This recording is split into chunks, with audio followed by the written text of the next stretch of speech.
Hello, everyone. It's such a pleasure to be here. Thank you so much for having me as part of Design Confluence. Thank you to Professor Archana, Bhargav, Binoy. Thank you to Mega for all the excellent organization. I'm very honored to be here. And it's really interesting to hear all the work that you're speaking around design culture. And it's quite an honor to be following such important speakers doing such great work. So, in the next 30 minutes that I'll be speaking with you, I am going to share with you a new paradigm that is emerging in the world of design. Let me just check for a second. Do you see the slides okay? Do you hear me okay? Give me a hands up if you, give me a thumbs up if, yeah, okay, great, super. So I am going to be speaking about a new paradigm that's emerging in the world of design.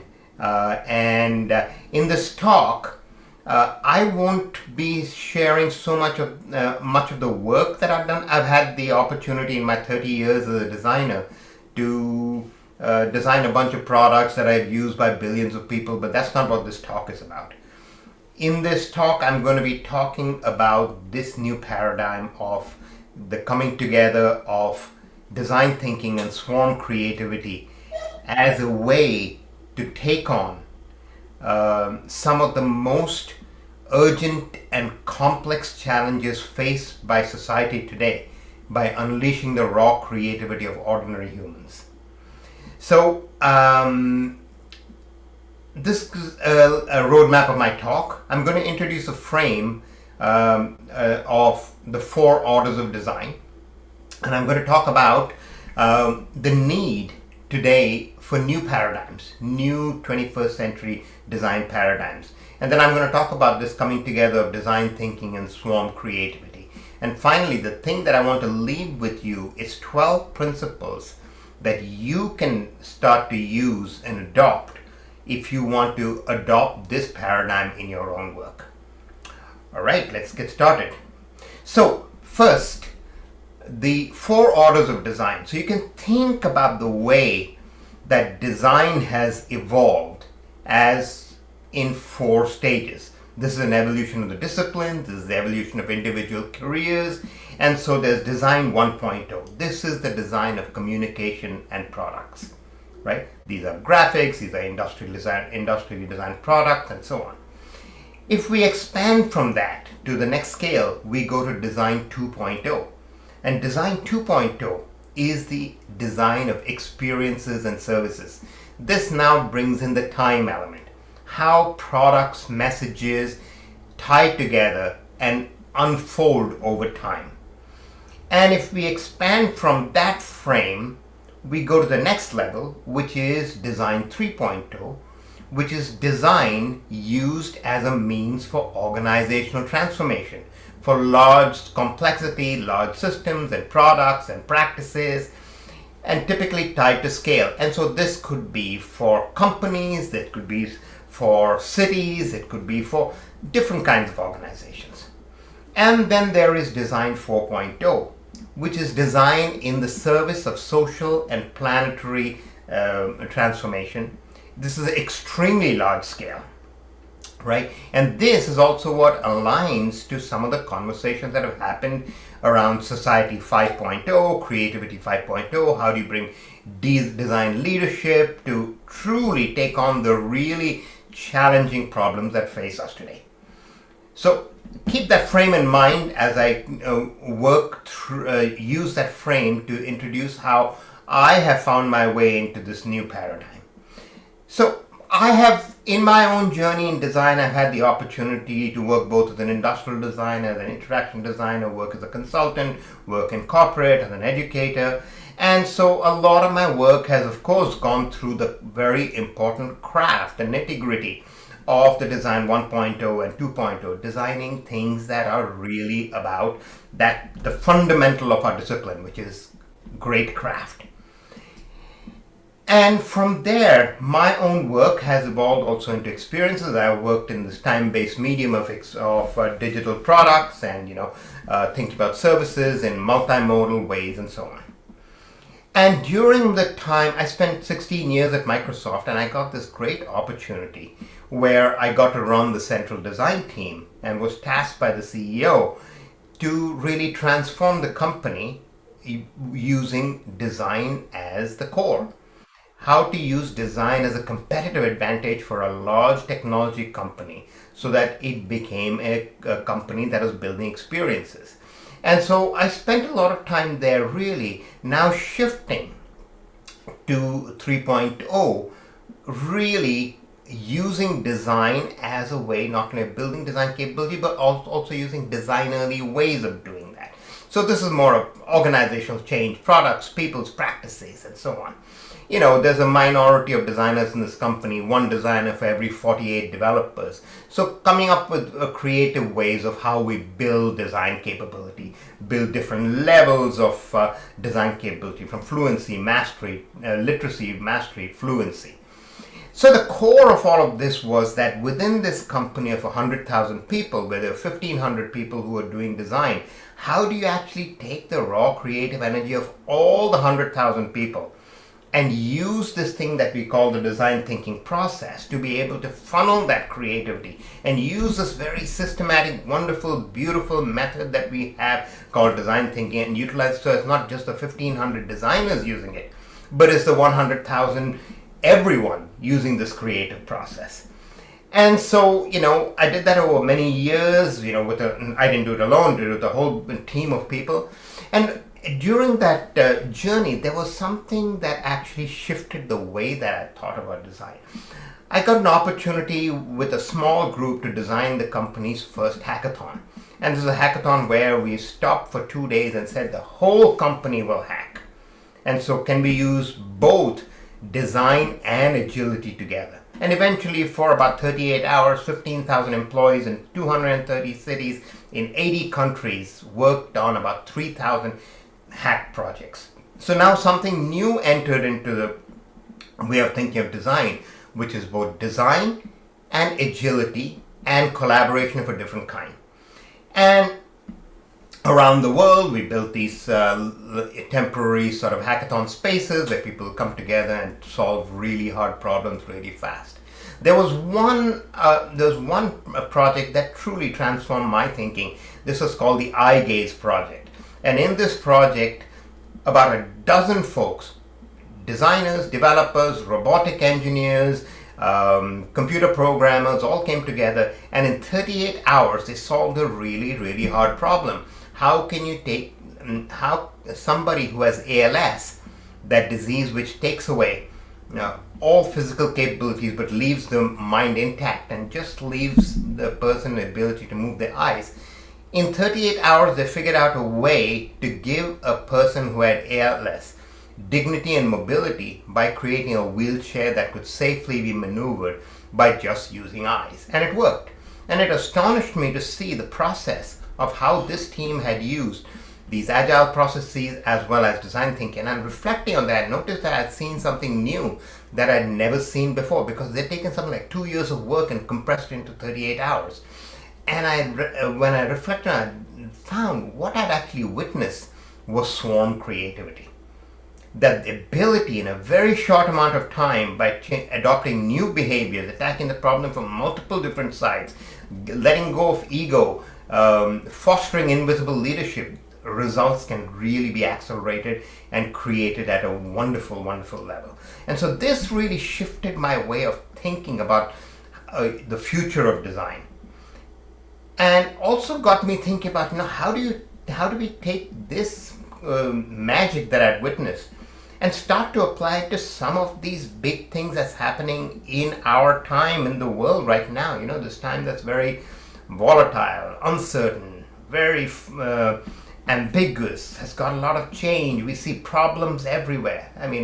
Here's the same view of the kinds of things we see happening in India, right? We've got major challenges in the urban environment. We've got climate change heading towards us. So we have this very specific moment in history where we find ourselves at this crossroads where there are two futures that open up in front of us. There's one future where we take on these problems and they overcome us, and it's a pretty bleak dystopian future.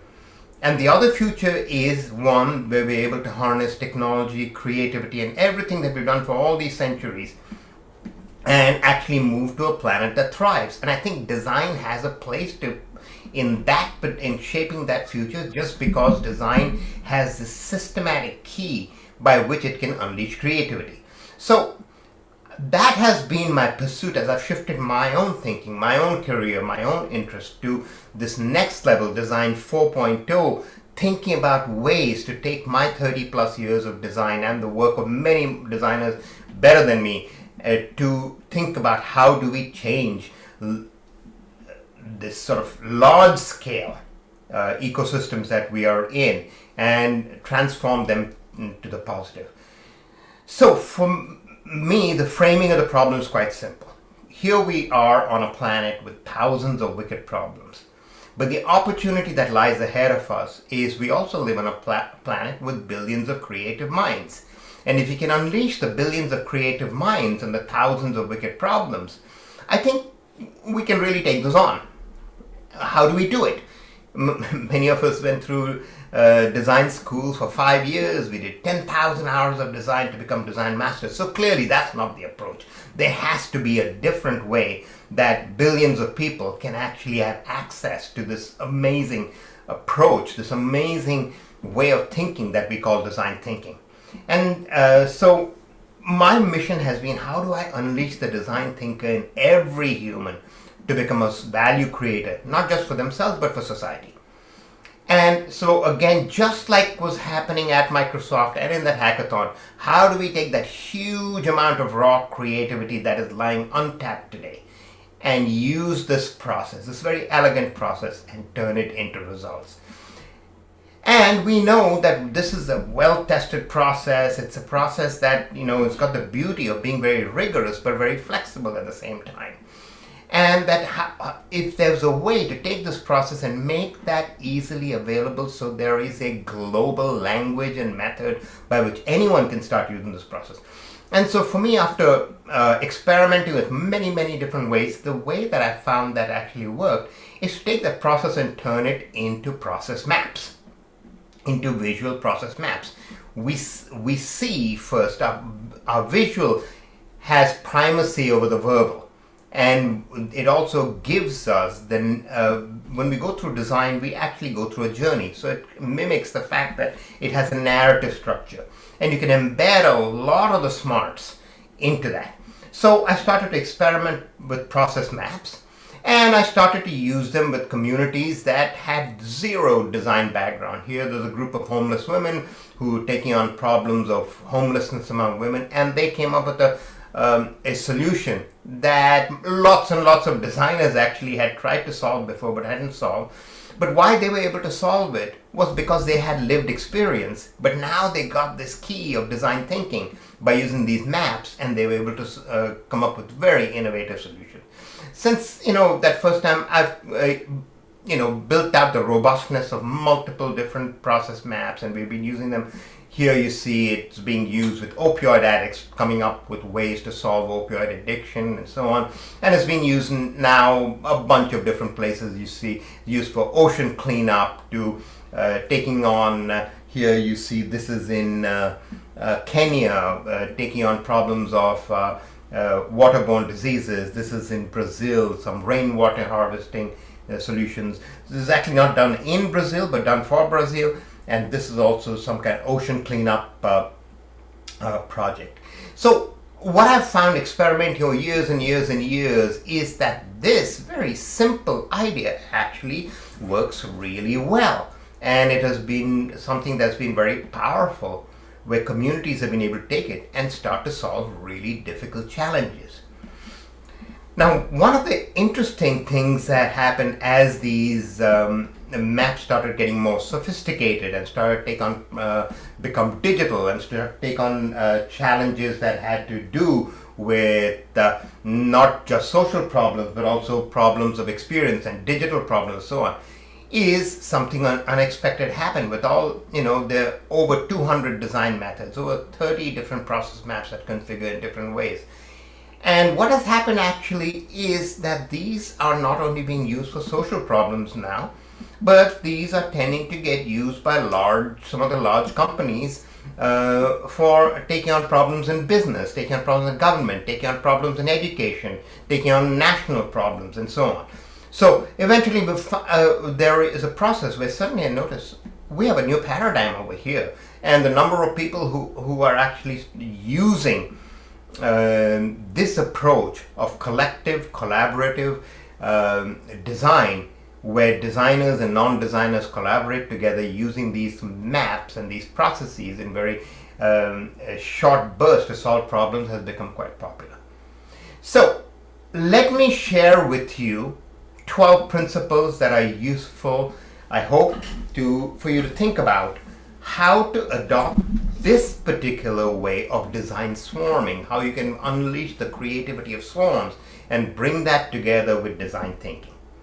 So I'll go through each of these principles. Feel free to take a photo of this slide, and I'll go through each of these. So first, I talked about visuality.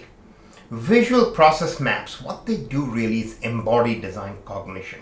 Why are design studios so successful?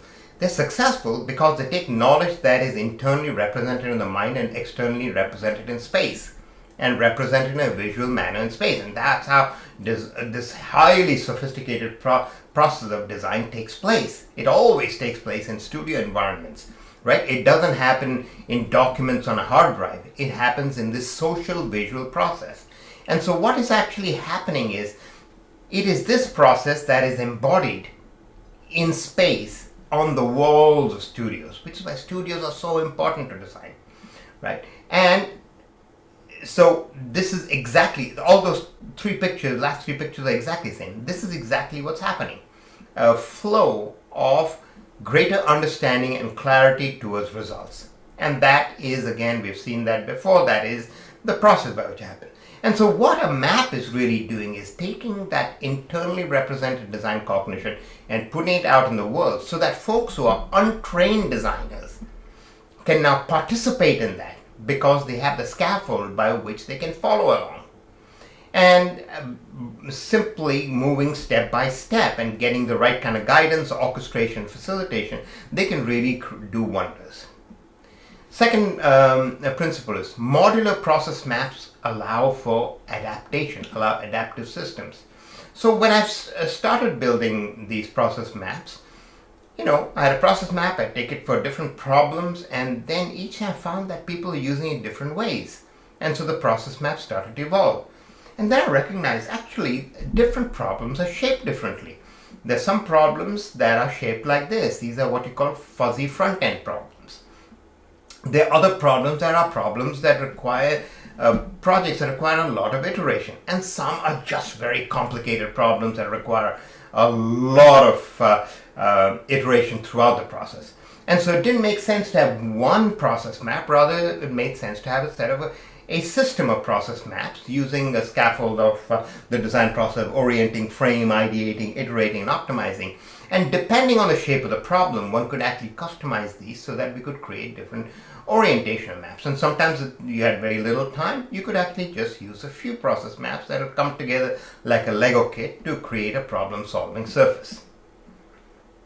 A consistent structure is very important because, after all, design is an extremely rigorous process. Design is not art, right? It's a very rigorous process that is not about self-exploration, but about external problem exploration and innovation.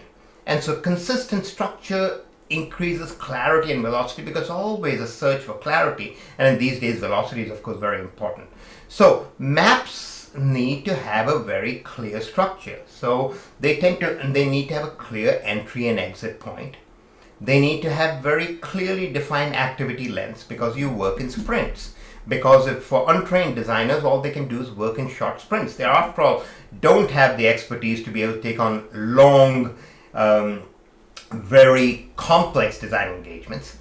And The mindsets are very important in design. For example, here's a mindset: engage often to learn, start with the human, see through the eyes of the user. So by embedding mindsets, we can actually pull untrained designers into a designerly way of action. And then using the cycle of learn, do, share. You learn a concept, you do it and share, because it's swarm creativity. And so you learn sideways across multiple teams. Multiple concurrent teams. Design swarms are not about a single team working through a problem. There's a whole process called design sprints, where a single team will run through a process, or a design studio process, or some other process. But design swarms depend on the energy that comes from multiple concurrent teams that are working in parallel on the same problem, learning from each other to increase velocity and increase clarity, right? So here we see that there's one team, two teams, three teams, four teams, five teams, and some more teams. All are working on the same problem, but they're looking at each other's work, they're learning from each other. And that's how we gain that kind of velocity. And each team will start to diverge, but start to teach the other teams. Here's an example of how you can see that, again, multiple teams, and the layout of space becomes important when one is using physical space. But one can do a digital space. Here there are 8 teams that are also working in parallel, but now they're using a digital space to work together. And in this case, there were 100 teams working in parallel, but again with the visibility of each other's space. Diverse teams lead to better outcomes. Rather than having homogeneous teams, all made of designers and similar kind of designers, young designers, having teams that actually a mix of physical ability, of age, of people who come from different races, come from different backgrounds, come from different economic states, come from different levels of ability, make teams stronger. So team composition and careful team composition adds diversity. If there's greater diversity, there is greater learning. So there's an opportunity. So today when I build these teams, they are teams that are built from people drawn from around the world, working on on the same problem. This is of course the beauty of what's happening now with the digital transformation, which COVID pushed us forward on, that we're able to do such things. Good problem statements are so important. Good challenge statements, robust statements that have been, so this one is, for example, one that I was doing in Sierra Leone, again with untrained designers. But it's very important to have the pre-work. It's not going into loosey-goosey, go solve a problem. There's a lot of pre-work to make sure people are set up correctly to solve problems. Swarm behaviors don't happen automatically. This is orchestration, and facilitation is very important. And trained facilitation of high-level facilitators who actually bring people back to designerly behaviors. Here, the process maps support that. For example, no spectators, only participants. Thrive on control chaos. You have a set of behaviors which are designerly behaviors. And that's what sets apart this particular way of thinking that we call design versus sort of a business way of thinking, or an engineering way of thinking, or a scientific way of thinking. Flexible systems are extremely important. Systems that can flex based on a situation. Now, I was doing one of these right after the huge earthquake in Mexico City. Went there to run a design swarm. But interesting, none of the people there spoke English. So, although my Spanish is not very good, we were able to do a very successful, impactful series of swarms, and do it using visuals. And it was done entirely in Spanish. So really being flexible to be able to use whatever is required in a problem space. Hybrid approaches. We can't be religious about approaches, that this is a physical swarm, that's a digital swarm, and we have to be religious about that. But allow hybrid approaches. I was doing this work in Sierra Leone, but I was doing it remotely. But it turns out in Sierra Leone, the availability of these kids, they're very limited computers.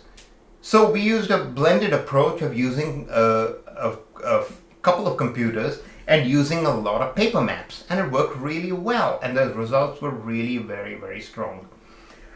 One of the opportunities when we have this particular approach of using process maps is embedding process info. this the world of design and the domains of design are changing very, very quickly. There's a lot of new knowledge coming in. So, one, we can take things, especially for novice designers, things like have very simple formulas that help people increase their performance. So this, for example, is a formula of how to write a idea pitch, right? So somebody who's not familiar with design can just follow that principle. Here, this is a process map used for creating voice-enabled design.